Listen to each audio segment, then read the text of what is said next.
और आगे question number 6 में आपसे पूछा गया है कि what is the significance of the concluding line of the story, यानी कि इस स्टोरी की यानी कि इस कहानी का एक निष्कर्ष निकलता है इस कहानी के अंतिम कथन में। यानी कि जो कहानी जब समाप्त होती है तो उसके अंत में एक सेंटेंस लिखा रहता है कि a new pot maker was born, की यानी कि एक नए पोर्ट मेकर का जन्म हो चुका है।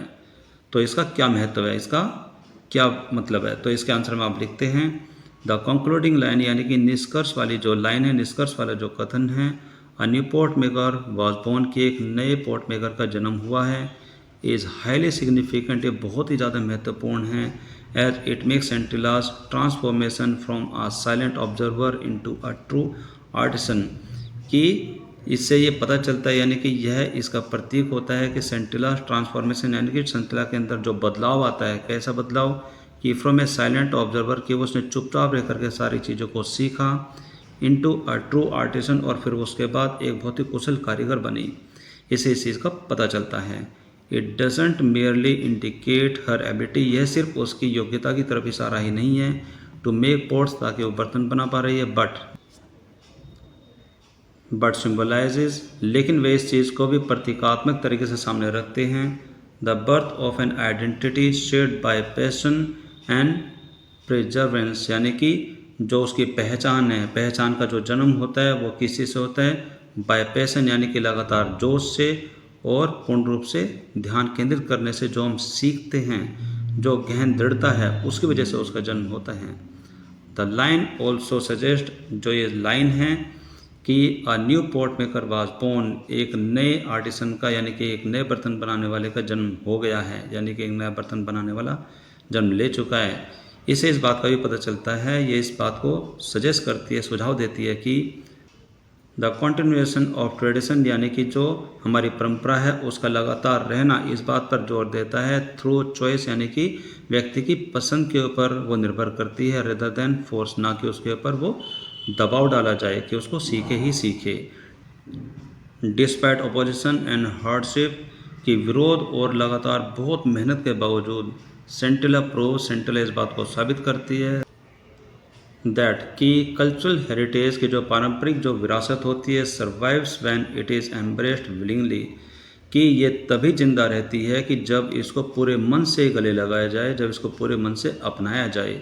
द स्टेटमेंट अफर्म्स, जो ये कथन है, आ न्यू पोटर हैज़ बोर्न, इस कथन से यह बात भी पक्की होती है कि दैट टैलेंट, जो प्रतिभा होती है, वंस रिकग्नाइज्ड, उसे एक बार पहचाना जाता है, becomes part of the community living tradition, और ये पूरे समुदाय के लिए एक हिस्सा बन जाती है कि अगर वो एक बार पहचान ली जाती है, ensuring it's survival into the future, और भविष्य के लिए इसका जिंदा रहना तय हो जाता है।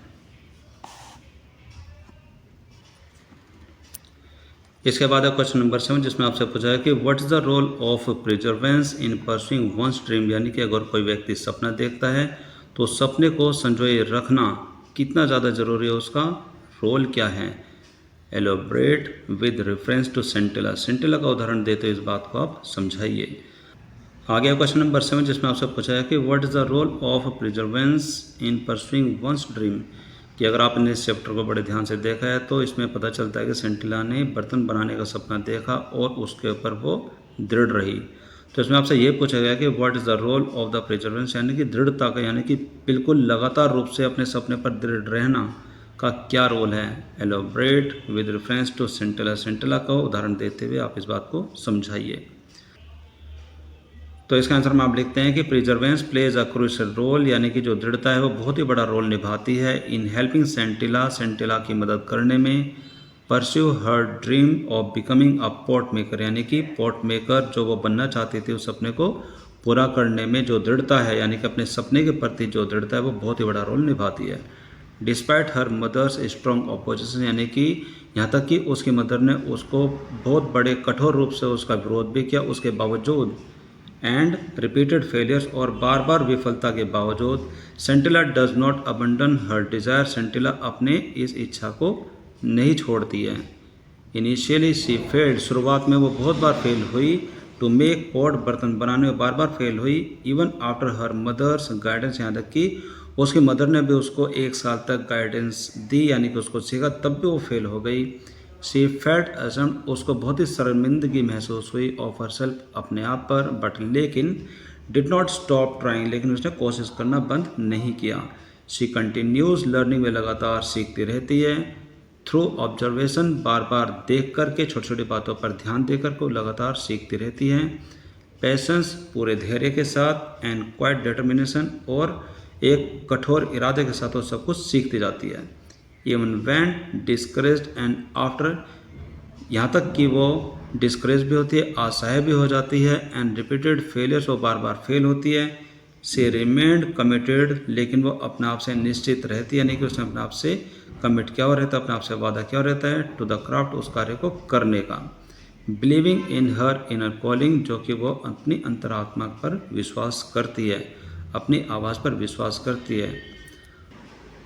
शी नीडेड इंकरेजमेंट, सेंटिला को सिर्फ प्रोत्साहन की आवश्यकता थी, एंड सेल्फ कॉन्फिडेंस, और आत्मविश्वास की आवश्यकता थी।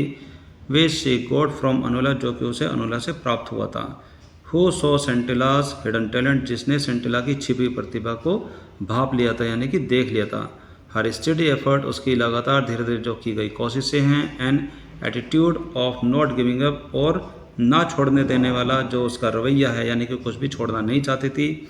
Enables her to overcome obstacle and finally succeeded, उसके रास्ते में आने वाली जितनी भी सारी तकलीफ़ें हैं उसके ऊपर विजय पा लेने की जो उसकी एबिलिटी थी, जो उसकी योग्यता थी, और अंततः वो सफल भी हो जाती है। वैन, जब, गिवन द चांस, जब उसको मौका दिया जाता है। सेंटिलास जर्नी शोज, यानी कि सेंटिला की जो यात्रा है वह इस बात को दर्शाती है। दैट कंसिस्टेंट एफर्ट, यानी कि लगातार की गई जो कोशिश है। रेजिलियंस एंड बिलीफ, और जो उसका विश्वास होता है इन वन सेल्फ, हर व्यक्ति का अपने ऊपर जो विश्वास होता है, और एसेंशियल, ये सारी चीज़ें बहुत ज़्यादा ज़रूरी होती हैं फॉर अचीविंग वंस ड्रीम, अपने अपने सपनों तक पहुंचने के लिए, यानी कि अपने अपने सपनों को प्राप्त करने के लिए। स्पेशली, विशेष रूप से, when external support is limited और एब्सेंट, की जो बाहरी जो सहायता है वो लिमिटेड हो या फिर वो बिल्कुल हो ही ना, तब व्यक्ति का सपनों तक पहुंचना बहुत ही ज़्यादा महत्वपूर्ण हो जाता है। अब हम देखते हैं इसके बाद आपसे क्या पूछा गया है। इसके बाद आपके सामने है vocabulary and structure in context, यानी कि आपने जब ये चैप्टर पढ़ा है तो उसमें आपके सामने कुछ शब्दार्थ आए होंगे, कुछ वर्ड मीनिंग आए होंगे, तो उसी से संबंधित अगला ये पोर्शन है जिसमें आपसे पूछा गया है कि read the highlighted words in the following sentences from the text, यानी कि तो यहाँ पर जो पहला पॉइंट है इस पे पढ़ने का मतलब यह है कि read the highlighted words in the following sentences from the text, यानी कि आपके सामने कुछ जो निम्नलिखित जो सेंटेंसेस हैं जो कि इस चैप्टर से लिए गए हैं, उसमें कुछ शब्दों को हाईलाइट करके बताया गया है, यानी कि उनको कुछ अलग से उभार करके बताया गया है। तो इसमें जो पहला एग्जाम्पल वो है कि she taught Sentila how to dig the clay, यानी कि उसने सेंटिला को मिट्टी कैसे खोदते हैं यह सिखाया। ये किसने सिखाया? अगर आपने इस चैप्टर को बड़े ध्यान से सुना है तो उसमें बताया गया कि उसकी मदर अरुणा ने उनको, यानी कि सेंटिला को मिट्टी खोदना सिखाया विद डव, एक प्रकार के टूल्स, यानी कि एक प्रकार का उपकरण था जो कि मिट्टी खोदने में काम आता है। Loaded on her carrying basket, और उसको किस तरीके से अपने जो बास्केट होती है जिसमें मिट्टी भर कर ले जाते हैं उसको कैरिंग बास्केट कहते हैं, उसमें कैसे लोड करने सब उसको सिखाया। और जो इसमें जो दूसरा एग्जाम्पल वो है कि सेंटिला वाज ए क्विक लर्नर, जो सेंटिला थी वो बड़ी जल्दी सीखने वाली लड़की थी, यानी कि उसका दिमाग बड़ा तेज़ था। And turn the clay into malleable dough, और उसने जल्द ही उस मिट्टी को मेलेबल डो में बदल दिया, यानी कि उसको गूंथ करके उसको गीला करके एक बर्तन बनाने के रूप में जो मिट्टी तैयार होती है उसमें बदल दिया।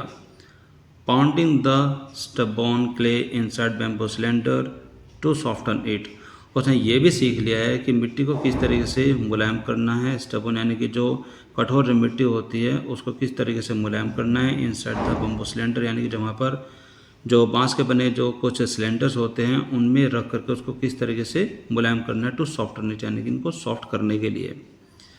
तो आपको करना है क्या, इसमें लिखा है कि the highlighted words describe the tools and material required in the process of the pot making, यानी जो दोनों एग्जांपल आपके सामने लिखे गए हैं और जो हाईलाइटेड जो वर्ड्स हैं, यानी कि जो आपको बोल्ड करके दिखाए गए हैं, जो कि आपको अलग से प्रदर्शित करके दिखाए गए हैं, उनका मतलब ये है कि या तो वे कुछ उपकरण हो सकते हैं, या तो वो टूल्स हो सकते हैं, या फिर कुछ सामान हो सकता है जो कि बर्तन बनाने की प्रक्रिया में उनका प्रयोग किया जाता है। तो इसमें आपको ध्यान देना है। अब आपको करना क्या इसमें है कि नाउ अब classify the words and phrases given in the box as shown, यानी कि आपके सामने जो ये बॉक्स दिया गया इसमें कुछ वर्ड्स आपको दिए गए हैं, तो इसमें बताएगा कि now classify the words and the phrase given the box as shown, यानी कि जैसा कि इस बॉक्स में आपको कुछ वर्ड्स दिए गए हैं आप उनको सारबद्ध तरीके से लगाएंगे, श्रेणीबद्ध तरीके से लगाएंगे इन द टेबल बिलो, जो कि इस टेबल में आपको बताया गया है। One example for each category has been done for you, यानी कि हर कैटेगरी का एक उदाहरण आपके सामने करके बताया गया है, यानी कि एक उदाहरण आपको करके बताया गया है। तो इसमें लिखा हुआ है कि टूल्स इम्प्लीमेंट, यानी कि यहाँ पर जो टूल्स यानी कि उपकरण है, यानी कि इम्प्लीमेंट्स हैं, रॉ मटेरियल यानी कि उसका जो कच्चा माल है, एंड प्रोसेस उसकी प्रक्रिया है। तो इससे संबंधित कुछ वर्ड्स आपके सामने इसमें लिखेंगे, तो आपको उनको सारबद्ध तरीके से लिखना है। तो इसमें कुछ दिखाया गया है कि इसमें डो है, dough, pounding, bamboo, clay, kiln and spatula, basket, cylinders, rotating, bed of है एंड शेपिंग। तो उनको किस तरीके से आपको अच्छे तरीके से बताना है। अब यहाँ पर आपके सामने जो पहला उदाहरण वो आपको करके दिखाया गया कि इसी तरीके से आपको बाकी उदाहरण को भी पूरा करना है। तो इसमें है कि डो, DAO, यानी कि यहाँ पर यह एक उपकरण है जिससे कि मिट्टी को खोदा जाता है, उस मिट्टी को मुलायम करके जब बर्तन बनाने के लिए तैयार किया जाता है उस गीली मिट्टी को डो बोलते हैं, और उसके बाद है पाउंडिंग, यानी उस मिट्टी को मुलायम करने की जो प्रक्रिया है उसको पाउंडिंग बोलते हैं। इसके बाद आपको इसमें लिखना है स्पेटुला। स्पेटुला एक प्रकार का एक उपकरण होता है जिससे कि उस मिट्टी को थोड़ा थपथपाया जाता है उस बर्तन को आकार देने के लिए। क्ले होती है वह मिट्टी, एंड रोटेटिंग होता है उसको घुमाना, यानी कि घुमा घुमा करके जब बर्तन तैयार किया जाता है तो इसकी प्रोसेसिंग है। आगे इसमें आपको लिखना है कि बास्केट यानी कि टोकरी, उसके बाद है बेड ऑफ है, यानी कि घास फूस का जो एक तय लगाई जाती है, यानी कि जब बर्तन सुखाए जाते हैं तो उसको आग में तपाया जाता है तो उसके नीचे घास फूस की एक तय यानी कि एक परत लगाई जाती है उसको बोलते हैं बेड ऑफ है। और किल्न होता है भट्टी, यानी कि जिस भट्टी में उसको पकाया जाता है, तो ये उसकी प्रक्रिया है। उसके बाद आपके सामने यहाँ पर सिलेंडर्स, यानी कि जो एक बांस का बना हुआ जो सिलेंडर है वो एक उपकरण है। इसके बाद है जो रॉ मटेरियल है वो एक बाम्बू है, यानी कि उस बाम्बू से वो सिलेंडर तैयार किया जाता है, और शेपिंग, और उस मिट्टी को मुलायम करने में, उसको शेप देने में उसकी सहायता की जाती है, और इस प्रकार से उसमें शेप दी जाती है। तो इस प्रकार से इन तीनों वर्डों को इस तरीके से आप उसमें लिखेंगे। इसके बाद आपसे पूछा गया है पॉइंट नंबर 2 में कि notice the use of the following words in text, यानी कि इस पूरे चैप्टर में कुछ वर्ड्स हैं जो कि आपको इसमें ध्यान देना है, जैसे कि पिटेंस है, रुपीज़ है, रिवॉर्ड है, एंड रिटर्न है। तो इसमें आपको करना क्या है, इसमें आपको बताया गया है कि these words relate to livelihood, यानी कि जो ये चारों वर्ड्स हैं ये आजीविका से संबंधित है, यानी कि जब हम जीवन जीने के लिए कुछ आय कमाते हैं तो जो हमें आय मिलती है, जो हमारी आमदनी होती है, जो हमें पैसा मिलता है, उससे संबंधित ये तीनों वर्ड्स हैं जो कि हमारी आजीविका यानी कि लाइवलीहुड से संबंधित हैं।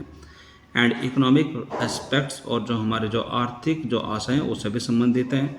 That are crucial for any enterprises, business and vocation, जो कि किसी भी प्रकार के व्यवसाय, किसी व्यापार और किसी भी कार्य के लिए बेहद ज़रूरी होते हैं। सबसे ज़्यादा ज़रूरी होते हैं कि अगर हम किसी भी व्यापार को करना चाहते हैं और अगर हम उसमें लाइवलीहुड ही ना कमा पाए, अगर उसमें हम अपनी आमदनी ही ना कमा पाए, हमें कुछ पैसा ही ना मिले, तो उसका कोई फ़ायदा नहीं होता। तो इसमें आपको करना क्या है कि वर्क इन पेयर, यानी कि समूह में काम करो, and find the meaning of the following words, यानी कि जो नीचे दिए गए आपको जो मीनिंग है इसके अर्थों को आपको ढूंढना है। रिलेटेड टू इकोनॉमी, यानी कि आपकी आर्थिक स्थिति से संबंधित। यू में रेफर टू ए डिक्शनरी, आप इनके लिए डिक्शनरी की भी सहायता ले सकते हैं। तो इसमें आपके सामने कुछ वर्ड्स हैं, यानी कि बैंकक्रप्ट है, क्रेडिट है, करेंसी है, डेट है, फिस्कल है, और यहाँ पर इन्फ्लेशन, इन्वेस्टमेंट है, एंड इंटरेस्ट है। तो उसमें आपको एक छोटा सा कार्य और भी करना है कि now frame sentences using each words, और प्रत्येक वर्ड का प्रयोग करते हुए, यानी कि प्रत्येक शब्दों का प्रयोग करते हुए आपको उनका वाक्य भी बनाना है। तो इसके आंसर के लिए जो पहला वर्ड है उसमें लिखा गया है कि बैंकक्रप्ट। बैंकक्रप्ट का मतलब होता है हिंदी में दिवालिया।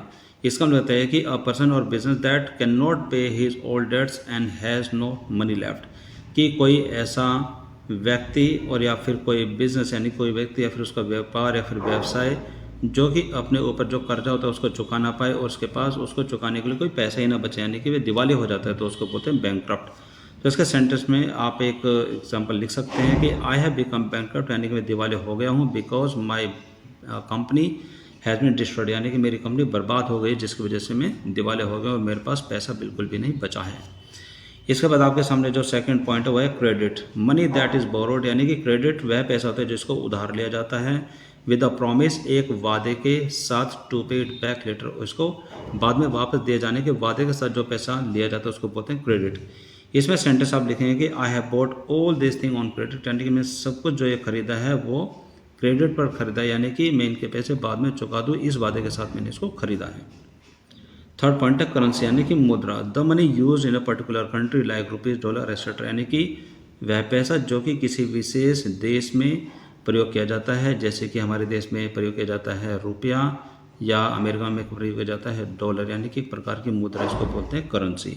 सेंटेंस है इसका, रुपी इज़ इंडियन करेंसी, यानी कि जो रुपीज़ है, यानी कि जो रुपया है वो भारतीय मुद्रा है, भारतीय करेंसी है। इसके बाद है डेट। इसका मतलब होता है कि मनी, यानी कि वह पैसा, that is owed to someone, यानी कि वह पैसा जो कि किसी को उधार दिया जाता है। इसमें सेंटेंस में आप लिखते हैं कि kindly return my old debts on time, यानी कि मेरा दिया हुआ जो कर्जा है कृपया उसको समय से चुकाएं। इसके बाद है फिस्कल। फिस्कल एक ऐसा वर्ड्स होता है जो कि रिलेटेड टू गवर्नमेंट, यानी कि जो सरकार से संबंधित होता है। रिवेन्यूज, यानी कि जो जिससे सरकार की आमदनी होती है, सरकार की आय होती है, जैसे कि टैक्स के रूप में होती है, एंड स्पेंडिंग जो इसके खर्चे वर्चे होते हैं, उसकी वजह से जो सरकार की इनकम होती है उसको बोलते हैं फिस्कल। सेंटेंस ये है कि ऑल रिवेन्यूज आर फिस्कल, यानी कि जितनी भी सारी जो आय है सरकार की उसको फिस्कल कहते हैं। इसके बाद है पॉइंट नंबर 6, यानी कि इन्फ्लेशन, यानी इसका मतलब होता है महंगाई, दाम का बढ़ना। Rise in price of goods and services over time, यानी कि समय समय पर जो हमारे जो सामान होते हैं, जो सेवाएं होती हैं, उनके जो दाम में वृद्धि होती है उसको बोलते हैं इन्फ्लेशन, आम भाषा में उसको बोलते हैं महंगाई। सेंटेंस है इसका, we can not afford this expenses due to inflation, यानी कि महंगाई की वजह से हम ये सारे खर्चे अफोर्ड नहीं कर सकते।